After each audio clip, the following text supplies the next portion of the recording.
बात करेंगे तीसरे फंडामेंटल पार्टिकल के बारे में, प्रोटॉन के बारे में। प्रोटॉन की खोज किसने की थी? रदरफोर्ड ने की थी, लिखा नहीं है यहाँ पे। प्रोटॉन क्या होता है? लाइटेस्ट पार्टिकल होता है, स्मॉलेस्ट पॉजिटिव पार्टिकल होता है। चार्ज जो होता है इस पर प्लस 1.6 इंटू 10⁻⁻19 कूलाम होता है। सी नहीं लिखा है, -19 कूलाम होता है, यानी इलेक्ट्रॉन पे जितना चार्ज होता है उतना इस पर प्लस चार्ज होता है। मास होता है 1.67 इंटू 10⁻27 किलोग्राम होता है। इसे याद करना है, अंडरलाइन किया हुआ पॉइंट है। चार्ज और मास, इलेक्ट्रॉन का चार्ज और मास याद करना है, प्रोटॉन का चार्ज और मास याद करना है, न्यूट्रॉन का मास याद करना है। न्यूट्रॉन पे चार्ज 0 होता है। प्रोटॉन का मास अपन इलेक्ट्रॉन का जो मास होता है वो बराबर होता है 1836 से जनरली 1837 कहते हैं। ठीक है, mass of proton upon mass electron बराबर 1836 या 1837। ठीक है, इसको याद कर लेना, ये यूज होता है वहाँ पे मॉडर्न फिजिक्स में जनरली ज़्यादा। E/m रेशियो, इसे कहते हैं चार्ज अपन मास रेशियो। मास क्या होता है? प्रोटॉन की संख्या प्लस न्यूट्रॉन की संख्या। और चार्ज क्या होता है? इलेक्ट्रॉन की संख्या। जितने इलेक्ट्रॉन लिया जाए उतना चार्ज माना जाएगा, जितने इलेक्ट्रॉन अगर लिया जाता है तो उतना निगेटिव चार्ज माना जाएगा, जितने इलेक्ट्रॉन अगर किसी को दिया जाए तो उतना पॉजिटिव चार्ज माना जाएगा। तो E/m ratio is the fundamental value of for proton. E/m ratio होती है, क्या नाम, प्रोटॉन के लिए एक फंडामेंटल वैल्यू होती है। क्योंकि इलेक्ट्रॉन का चार्ज हमें पता है कितना, प्लस 1.6 इंटू 10⁻19 कूलाम। मास कितना है? 1.67 इंटू 10⁻27 किलोग्राम। दोनों को जब भाग किया जाता है तो आता है 9.5 इंटू 10⁴ कूलाम प्रति किलोग्राम आता है। तो ये क्या है? प्रोटॉन का E/m रेशियो है। इसे याद भी कर सकते हो अगर मन करता है, अगर नहीं मन करता है तो भाई जनरल निकाल भी सकते हो, यार याद ही कर लो, बेहतर होगा। Decreasing order of E/m ratio for different particle. E/m ratio निकालने के लिए तरीका बताने जा रहे हैं। देखो, प्रोटॉन ने पहले इलेक्ट्रॉन और पॉजिट्रॉन, इनका E/m रेशियो बराबर होगा, तो इनका मास भी बराबर होता है और चार्ज भी बराबर होता है लगभग। इलेक्ट्रॉन पे चार्ज कितना होता है? नेगेटिव होता है, इस पर पॉजिटिव चार्ज होता है, लगभग चार्ज बराबर होता है। अगर मैग्नीट्यूड की बात किया जाए, जितना इसका मास होता है उतना ही इसका मास होता है, इलेक्ट्रॉन का होता है उतना पॉजिट्रॉन का होता है। ओके, बहुत कम मास होता है इन लोगों का, ध्यान देना।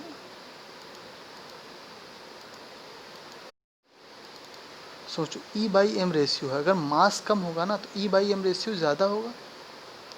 देखना, E है अपान m रेशियो है। अगर m जितना ही कम होगा ना उतना ही पूरी वैल्यू क्या होगी? ज़्यादा होगी।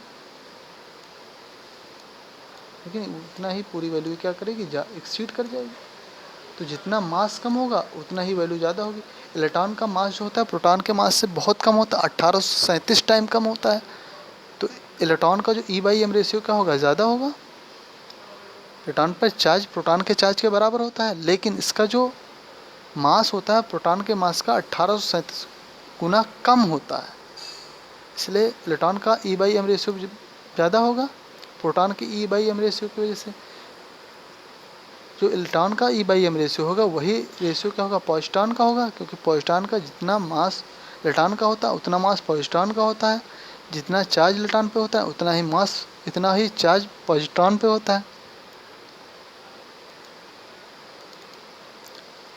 अगर बात करें H+ की, तो क्या होता है? प्रोटॉन होता है। कैसे पता प्रोटॉन होता है? देखो, जब हम क्यों हाइड्रोजन की बात करते हैं तो जनरली हम प्रोटियम की बात कर रहे होते हैं। 1H1 की, प्रोटियम में क्या होता है? एक प्रोटॉन होता है, एक इलेक्ट्रॉन होता है। जब ये H+ बनाता है तो इलेक्ट्रॉन निकल जाता है, तो केवल क्या बनता है? प्रोटॉन बचता है। तो H+ क्या होता है? प्रोटॉन होता है जनरली, इसलिए H+ को हम जनरली प्रोटॉन ही कहते हैं। तो इसमें इसका जो एटॉमिक नंबर कितना है? 1 है। इसमें एक प्रोटॉन पाया है तो इसका मास कितना हो जाएगा? 1 हो जाएगा, क्योंकि इसमें न्यूट्रॉन है नहीं। मास क्या होता है? Proton number plus neutron number. तो न्यूट्रॉन इसमें क्या है? 0 है, तो 1/1 हो जाएगा। तो ये कितना आ जाएगा? 1 आ जाएगा। जबकि हम न्यूट्रॉन की बात करें तो 1H2 होता है, तो डी प्लस बना लिया, यानी इसमें से एक इलेक्ट्रॉन निकल गया, कि एक इलेक्ट्रॉन निकल गया। तो ई बाई एम रेशियो हम निकालने जा रहे हैं। तो इस पर प्लस चार्ज है, एक प्लस है तो 1/2 हो जाएगा, क्योंकि एक इसमें प्रोटॉन है प्लस एक न्यूट्रॉन है। तो इसकी वैल्यू कितनी होगी, 0.5 आ जाएगी। अल्फ़ा पार्टिकल में क्या He+2 होता है, तो इसमें 2 He2 होता है ना, तो इसमें क्या होगा, 2 प्रोटॉन है, न्यूट्रॉन कितने हैं, 2 न्यूट्रॉन है, 2 इलेक्ट्रॉन होता है। देखो ये क्या होता है, He4 होता है, He2 4।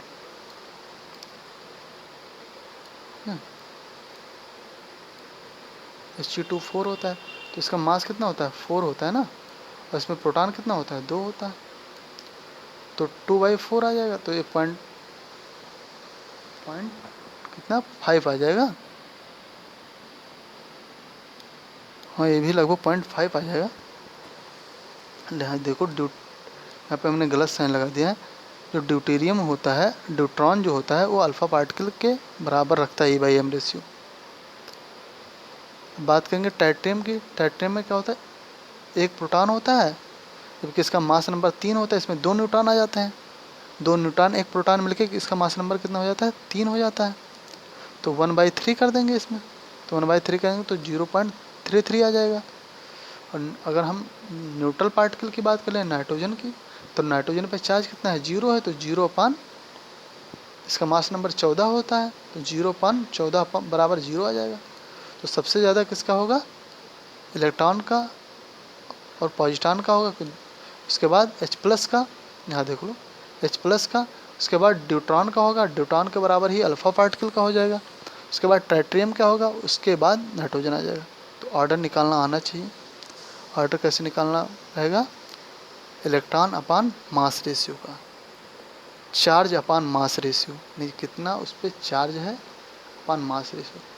चार्ज कैसे है, पॉजिटिव है निगेटिव है, उस हिसाब से मैनेज कर लेंगे। माइनस में आ जाएगा अगर निगेटिव है, अगर पॉजिटिव चार्ज है तो प्लस में आ जाएगा।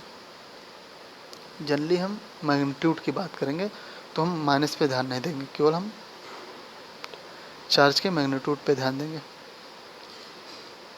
अब हम बात करेंगे एंटी प्रोटॉन की, जिसे हमने पढ़ा था पॉजिट्रॉन जो इलेक्ट्रॉन का अपोजिट था, वैसे हम पढ़ेंगे एंटी प्रोटॉन की। It is the anti particle of proton, its charge mass and spin is same as proton. इसका चार्ज मास और स्पिन जो होगा प्रोटॉन के सेम होगा, but nature of charge opposite to the nature of proton. Proton लिखना भूल गए हैं। Nature of charge is opposite to the nature of proton, जबकि एंटी प्रोटॉन का जो चार्ज का नेचर होगा वो प्रोटॉन के चार्ज के अपोजिट होगा। जैसे प्रोटॉन पे चार्ज क्या है, पॉजिटिव है, तो एंटी प्रोटॉन पे चार्ज क्या होगा, नेगेटिव हो जाएगा। इसे जनरली पढ़ना है, बस तुम्हें ध्यान केवल 3 पे देना है, प्रोटॉन, इलेक्ट्रॉन एंड न्यूट्रॉन पे। लेकिन सिलेबस में दिया है तो इस पर समझ लेते हैं एक बार।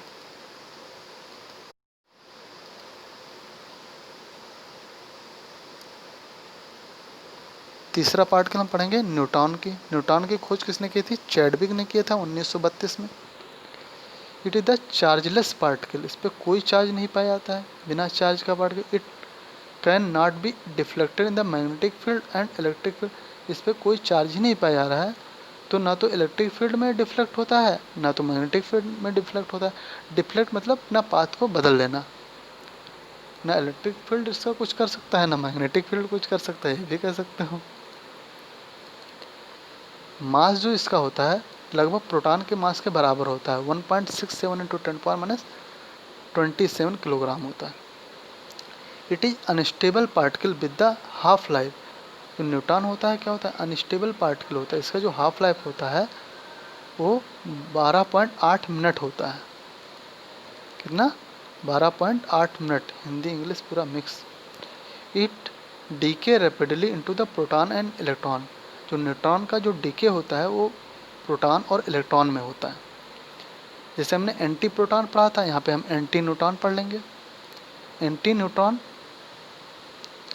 It is the charge, its charge mass is same as the neutron, इसका जो चार्ज और मास होगा न्यूट्रॉन के जैसा होगा। जैसे न्यूट्रॉन का था चार्जलेस था, तो ये भी चार्जलेस होगा, मास इसका लगभग न्यूट्रॉन के जैसा होगा।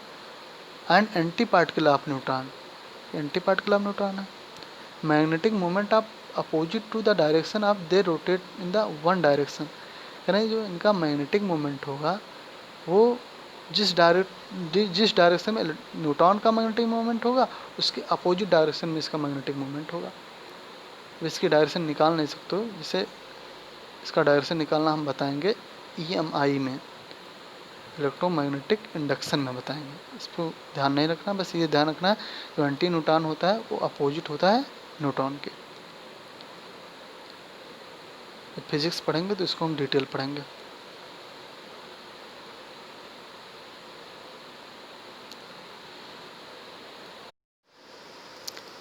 अब हम बात करेंगे पार्टिकल न्यूट्रिनो की।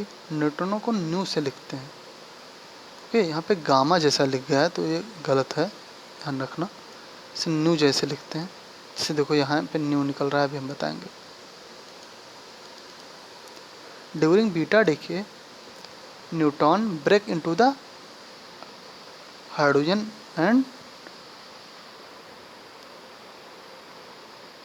Neutron during the beta decay nitrogen break into the hydrogen and beta particles and mass is conserved but spin is not conserved, therefore the Pauli has suggested a chargeless and massless particle is emitted named as neutrino। इसका नाम neutrino दिया गया। इससे देखो कोई भी कह रहे हैं कि देखो मान लो इसमें बीटा डीके हो रहा है, बीटा डीके होगा तो दो पार्टिकल बनेंगे। मान लो दोनों पार्टिकल एक डायरेक्शन में चल दिए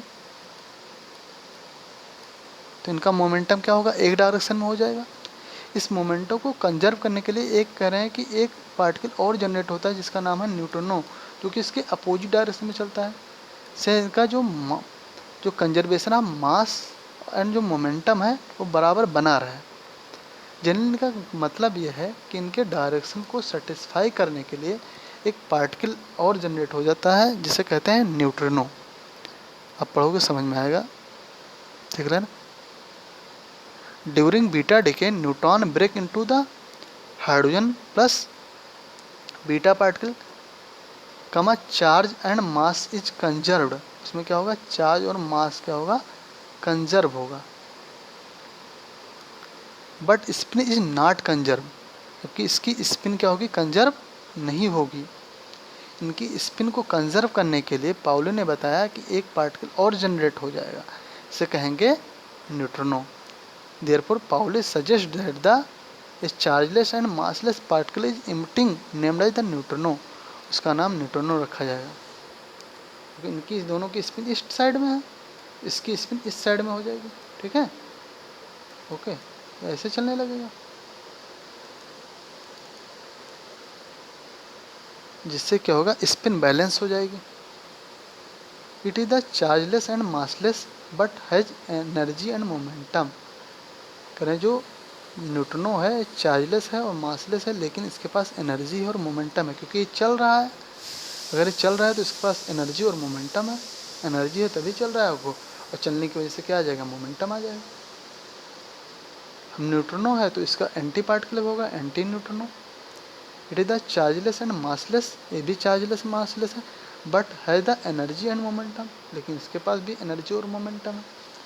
it has opposite spin to the respect the neutrino. इसकी जो स्पिन होगी न्यूट्रिनो की स्पिन के अपोजिट होगी, क्योंकि भाई एंटी न्यूट्रिनो है मैं न्यूट्रिनो एंटी न्यूट्रिनो। इससे जनरली पढ़ोगे रेडियो एक्टिविटी तब पढ़ेंगे, जब मॉडर्न फिजिक्स पढ़ेंगे तब पढ़ेंगे। इसको फिर से देख ले रहे हैं। से देखो कहा जाता है बीटा डीके में जो न्यूट्रॉन होता है, ये न्यूट्रॉन है, न्यूट्रॉन दो पार्टिकल में ब्रेक हो जाता है, एक हाइड्रोजन में एक बीटा पार्टिकल में। इनकी स्पिन एक साइड में होती है। ठीक है, अब एक साइड में स्पिन हो जाएगी तो ये अनबैलेंस हो जाएगा। तो पाउली नामक साइंटिस्ट ने बताया कि इनकी स्पिन को बैलेंस करने के लिए एक चार्जलेस और मासलेस पार्टिकल जनरेट हो जाता है, इसे कहते हैं न्यूट्रिनो, जिसकी स्पिन इनके अपोजिट होती है। स्पिन का मतलब घूमना, तो मतलब ये ऐसे घूम रहे होंगे तो ये क्या हिस्सा घूमेगा, ये इनके अपोजिट घूमेगा, जिससे क्या होगा, स्पिन बैलेंस हो जाएगी। समझ आया। और एंटी न्यूट्रिनो क्या करेगा, न्यूट्रिनो के उल्टे तरीके से घूमेगा। अगर न्यूट्रॉन क्लॉकवाइज घूम रहा है तो एंटी न्यूट्रॉन एंटी क्लॉकवाइज घूमेगा। मतलब किसी तरीके से ये बीटा डीके जो होता है उसमें स्पिन बैलेंस करने के काम में आते हैं, जबकि इनके पास कोई मास नहीं होता है ना कोई चार्ज होता है, केवल इनके पास एनर्जी और मोमेंटम पाई जाती है।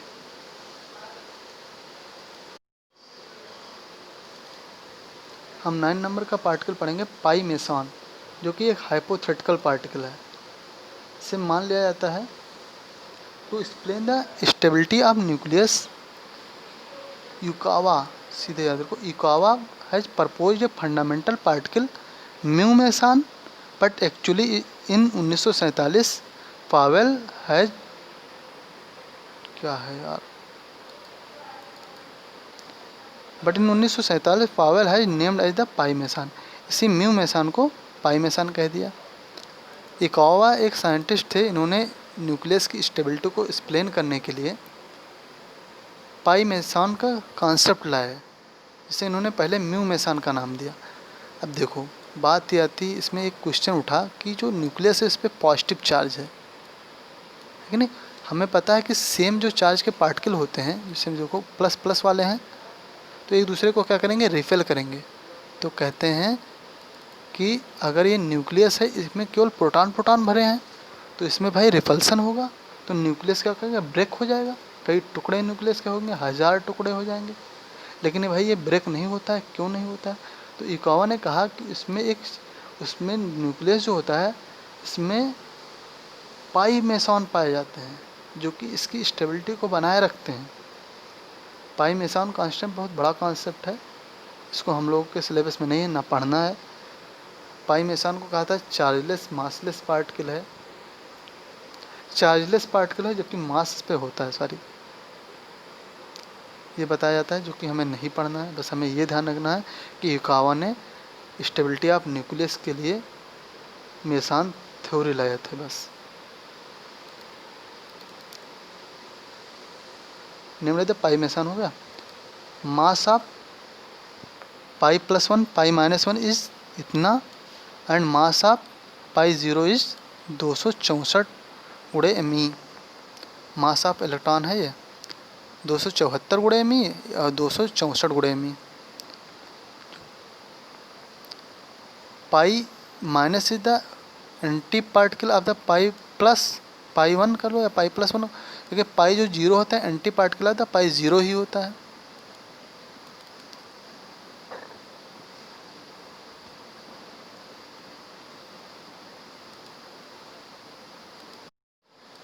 जनरली हमें ये देखना है कि जो मेसान होते हैं, 3 मेसान होते हैं, पाई माइनस होते हैं, पाई प्लस होते हैं, पाई ज़ीरो होते हैं, जो कि अनस्टेबल पार्टिकल होते हैं। ओके, इसमें बहुत सारा चीज़ हम बता गए हैं, तो इसमें बता दें क्या याद करना है।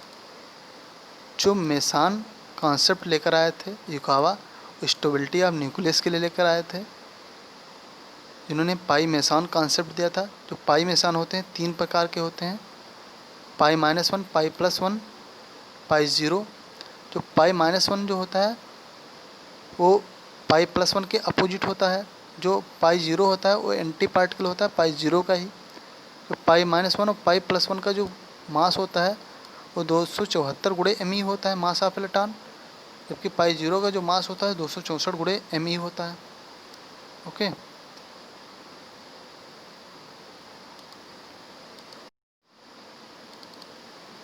पाई ज़ीरो जब डिजनरेट होता है तो इसमें 2 गामा फोटान निकलते हैं, कोई याद करने की ज़रूरत नहीं है।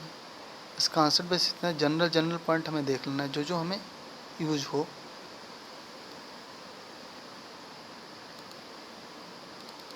कोई ज़रूरी नहीं है कि सारा डेटा हमें याद ही होना चाहिए, हम कॉन्सेप्ट जाने बस, क्योंकि यहाँ से क्वेश्चन 0% आएगा, लेकिन कॉन्सेप्ट इसका फिजिक्स में भी यूज होगा, केमिस्ट्री में भी यूज होगा थोड़ा बहुत। अब हम पढ़ेंगे फोटान या क्वांटा के बारे में, जिसको हम अगले वीडियो में पढ़ते हैं, ठीक है।